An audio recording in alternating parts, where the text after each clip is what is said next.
मणिपुर में 60 विधानसभा सीटें हैं जिन पर 2 चरणों में मतदान हुआ। पहले चरण में 38 सीटों पर 28 फरवरी को मतदान हुआ। इसमें 78.03% वोट पड़े।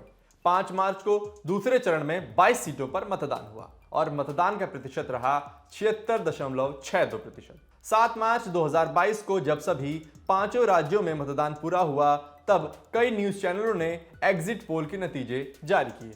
तो क्या रहे मणिपुर विधानसभा चुनाव में एग्जिट पोल के नतीजे, आइए आपको बताते हैं। सबसे पहले इंडिया टुडे एक्सिस माई इंडिया। इंडिया टुडे एक्सिस माई इंडिया के एग्जिट पोल के मुताबिक भाजपा को मणिपुर में 33 से 38 सीटें मिलती दिख रही हैं, जबकि कांग्रेस को 4 से 8 सीटें मिलने का अनुमान है। इसके अलावा नेशनल पीपल्स पार्टी और नागा पीपल्स फ्रंट दोनों को 4 से 8 सीटें मिलने का अनुमान है।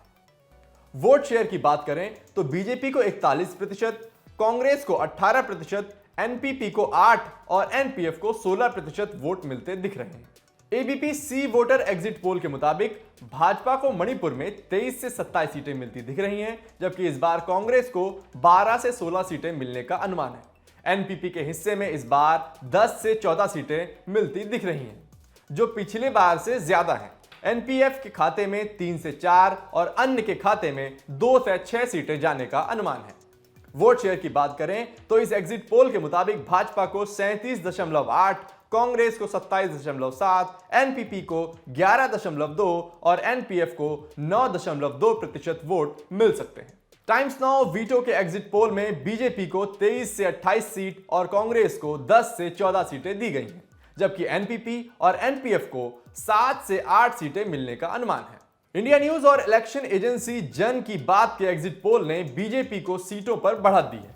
पोल के मुताबिक बीजेपी को 23 से 28 सीटें मिलती दिख रही हैं, जबकि कांग्रेस के खाते में 10 से 14 सीटें आने का अनुमान है।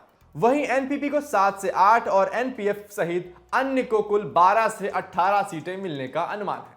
अब बात पोल ऑफ पोल्स की। एनडीटीवी ने तमाम एग्जिट पोल्स को मिलाकर एक पोल दिया है।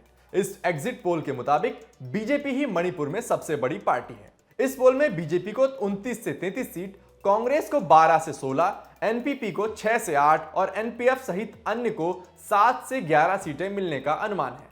इसी तरह जी न्यूज और डिजाइन बॉक्स के एग्जिट पोल के मुताबिक मणिपुर में दोबारा बीजेपी की सरकार बनती दिख रही है। पोल में बीजेपी को 32 से 38 सीटें, जबकि कांग्रेस को 12 से 17 सीटें मिलती दिख रही हैं। वहीं एनपीएफ को 3 से 5 और एनपीपी को 2 से 4 सीटें मिलने का अनुमान है। इसके अलावा R Bharat P Marq exit poll के मुताबिक बीजेपी को 27 से 31 सीटें, कांग्रेस को 11 से 17 सीटें, एनपीपी को 6 से 10 और एनपीएफ को 2 से 6 सीटें मिलने का अनुमान है। एग्जिट पोल्स के नतीजों के हिसाब से मणिपुर में फिलहाल बीजेपी की सरकार बनती दिख रही है, लेकिन असली परिणाम 10। अब साल 2017 के चुनावों में क्या नतीजे रहे, आइए ये भी जान लेते हैं। मणिपुर में 2017 के चुनाव में कांग्रेस सबसे बड़ी पार्टी बनी थी। इसे 28 सीटें मिली थी, लेकिन फिर भी वह सरकार नहीं बना सकी। तब बीजेपी को मणिपुर में 21 सीटें और एनपीपी एनपीएफ को 4 सीटें मिली थी। लोजपा और टीएमसी के खाते में 1 सीट आई थी। 2017 में बीजेपी ने एनपीएफ एनपीपी लोजपा 2 अन्य विधायकों के समर्थन से मणिपुर में सरकार बना ली थी। आपके लिए यह खबर लिखी थी हमारे साथी शिवेंद्र ने। देखते रहिए दिल ललन टॉप।